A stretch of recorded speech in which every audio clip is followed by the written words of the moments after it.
कुछ ही घंटों में ग्लोबल मीडिया का अटेंशन ईरान के प्रोटेस्ट से उठ के वेनेजुएला चला गया, जहां यूएस ने वेनेजुएला पे अटैक कर दिया। कल मैं भी डिस्कस कर रहा था ईरान के इंटरनल वॉर की स्टोरी, और जैसे ही कल रात में सोते वक्त मैं न्यूज़ देखा यूएस और वेनेजुएला का, मैं सोचा कल सुबह आपको ये कहानी बताना बहुत ज़रूरी है कि आखिरकार यूएस और वेनेजुएला के बीच चल क्या रहा है। कल रात जब दुनिया के अधिकतर शहर सो रहे थे, लाइट्स डिम हो चुकी थी, स्क्रीन बंद हो चुकी थी, लेकिन वॉशिंगटन में और कराकस में एक पुरानी कहानी फिर से करवट ले रही थी। न्यू टिकर्स ने एक सवाल उछाला कि ट्रंप ने ऐसा वापस स्ट्राइक क्यों किया। पर सच ये है कि ये कहानी कल शुरू नहीं हुई है, कहानी शुरू हुई है सालों पहले, जब वेनेजुएला के एक फैसले ने अमेरिका को नाराज कर दिया और अमेरिका उसको कभी माफ नहीं कर पाया। वेनेजुएला एक देश ऐसा है जिसका नाम अधिकतर लोगों ने बहुत कम सुना होगा।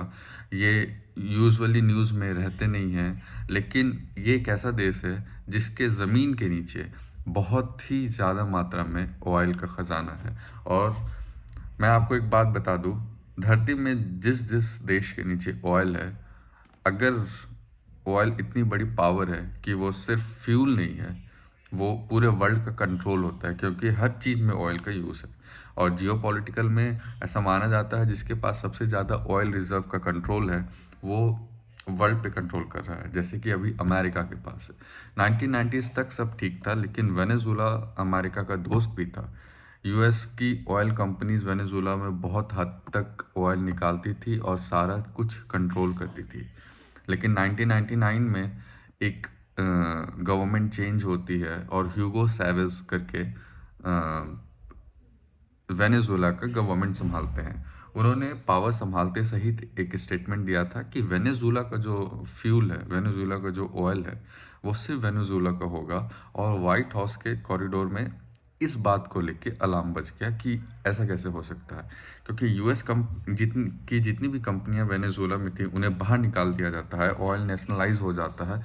और अमेरिका को लगा कि उसके बैकयार्ड में रिवोल्यूशन शुरू हो चुका है, क्योंकि वो पावर और कंट्रोल उसके हाथ से निकल गया। चैवेज सिर्फ ऑयल तक नहीं रुका, उसने अमेरिका को ओपनली चैलेंज किया। क्यूबा, रसिया, ईरान सबसे दोस्ती बढ़ाई, चाइना तक से दोस्ती बढ़ाई। वॉशिंगटन को ये मंजूर नहीं था, लेकिन वॉशिंगटन उस समय कुछ फैसला नहीं लेता है, मुस्कुरा देता है और ये बात को गांठ बांध के भूलता नहीं है। 2002 में एक अजीब रात आती है, चैवेज को मिलिट्री कू से हटा दिया जाता है सिर्फ 48 आवर्स के अंदर। ऑफ कोर्स इसके पीछे अमेरिका होगा। अमेरिका ने कू को स्ट्रांगली कंडेम तो ज़रूर किया था, लेकिन जब चैवेज वापस आता है तो उसके दिमाग में एक बात क्रिस्टल क्लियर था कि अमेरिका मुझे हटाना चाहता है। हालांकि उस दिन के बाद से ये रिलेशन कभी नॉर्मल नहीं हुआ, सारे कॉन्फ्लिक्ट एक के ऊपर एक बढ़ते गए। लीडर जाते हैं लेकिन कॉन्फ्लिक्ट जिंदा रह जाता है। 2013 में चैवेज चला जाता है, उसकी कुर्सी पर बैठता है एक आदमी जिसका नाम था निकोलस मेडुरो, जो अभी भी प्रेजेंटली गवर्नमेंट में थे, जिन्हें अरेस्ट कर लिया गया है, यानी कैप्चर कर लिया गया है उनको और उनकी वाइफ को। मडुरो के टाइम पे सब कुछ एक साथ गिरने लगता है, ऑयल प्राइसेस क्रैश होते हैं, इकोनॉमी संभल नहीं पाती है और करप्शन बहुत ज़्यादा बढ़ जाता है वेनेजुएला में। इन्फ्लेशन इतना बढ़ जाता है कि लोग पैसा गिनते नहीं, वज़न में तोलने लगते हैं कि 60 किलो का, 60 पाउंड्स का पैसा कैश ऐसे। हॉस्पिटल में मेडिसिन नहीं रहता, स्टोर्स में खाना नहीं रहता, लोग देश छोड़ के भागने लगते हैं।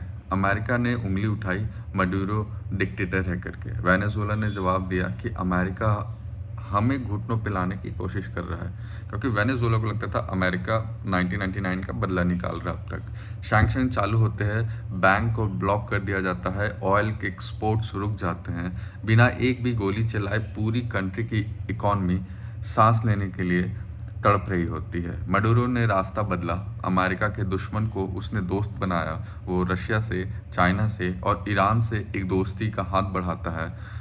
अमेरिका के बैकयार्ड में ही अमेरिका का राइवल खड़ा हो रहा था, और जो बात अमेरिका को पता थी, और अमेरिका इस बात से बिल्कुल भी खुश नहीं था।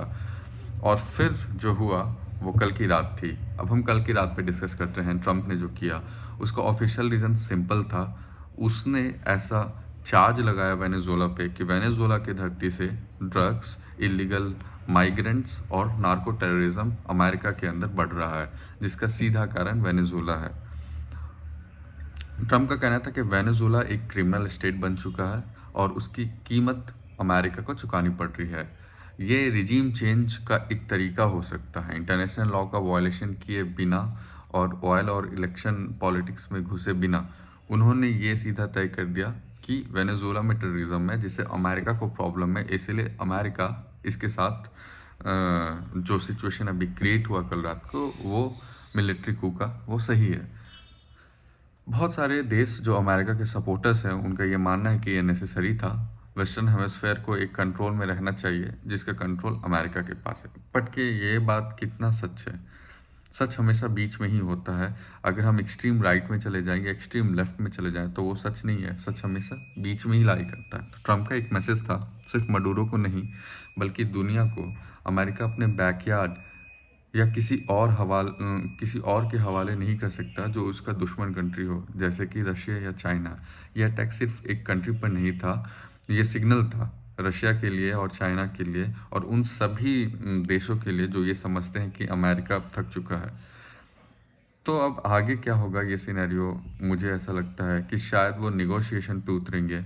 इंस्टेबिलिटी जो कंट्री में है वो राइज करेगा और मे बी एक कोल्ड वॉर फ्रंट आएगा, या फिर जैसा अमेरिका बोल रहा है कि स्टेबल गवर्नमेंट लाके वेनेजुएला को हैंड ओवर कर दिया जाएगा। बात अभी क्लियर नहीं है, बट देखते हैं क्या होता है। जैसे वेनेजुएला की कहानी नहीं है, ये कहानी है ऑयल की। और अगर आप देखोगे तो जितने भी पावरफुल कंट्री जो रिसेंटली 3-4 डेकेड में बर्बाद हुए हैं, वहाँ उसके पीछे ऑयल की ही कहानी थी और पावर की कहानी थी, जहाँ अमेरिका का सीधा सीधा हाथ ऑलमोस्ट हर कंट्री पे रहा है। और उस अनदेखी लाइन की जो मैप में कभी नहीं बताई जाती, लेकिन जियोपॉलिटिक्स में हमेशा रहती है, क्योंकि अमेरिका और वेनेजुएला सटा हुआ कंट्री है। वेनेजुएला के पास बहुत ज़्यादा ऑयल है जो अमेरिका कंट्रोल करना चाहता है, अमेरिका कंट्रोल कर नहीं पा रहा है। तो ये सब जो हम कल तक जिस कंट्री के बारे में न्यूज़ में सुनते भी नहीं, अचानक वो न्यूज़ में इसीलिए आता है क्योंकि वहाँ पे सिंपल सी बात है, पावर का खेल है। और इसके साथ आज का टॉपिक बस इतना ही है कि ये क्यों को हुआ, इसका हिस्ट्री मैंने बताया, पॉसिबिलिटी आगे का क्या है वो बताया। बट इस चैनल पे हम ऐसे ही चीज़ डिस्कस करते हैं कि जैसे रात गहरी हो रही है और जो भी चेंज होता है दुनिया के फैसलों में, वो मैं आपको आके बताता हूँ। देखते हैं अभी आगे क्या होता है। इस पर एक ब्रीफ वीडियो और बनाऊंगा मैं। देखते हैं एक हफ्ते में क्या इम्प्रूवमेंट आता है सिचुएशन में, और फिर मिलते हैं वापस। तब तक के लिए चैनल को सब्सक्राइब कीजिए, लाइक कीजिए, शेयर कीजिए अपने दोस्तों के साथ। और ऐसे ही जियो पॉलिटिकल न्यूज़ के लिए और वर्ल्ड में क्या चल रहा है वो जानने के लिए हमारे वीडियो के साथ जुड़े रहिए। Thank you.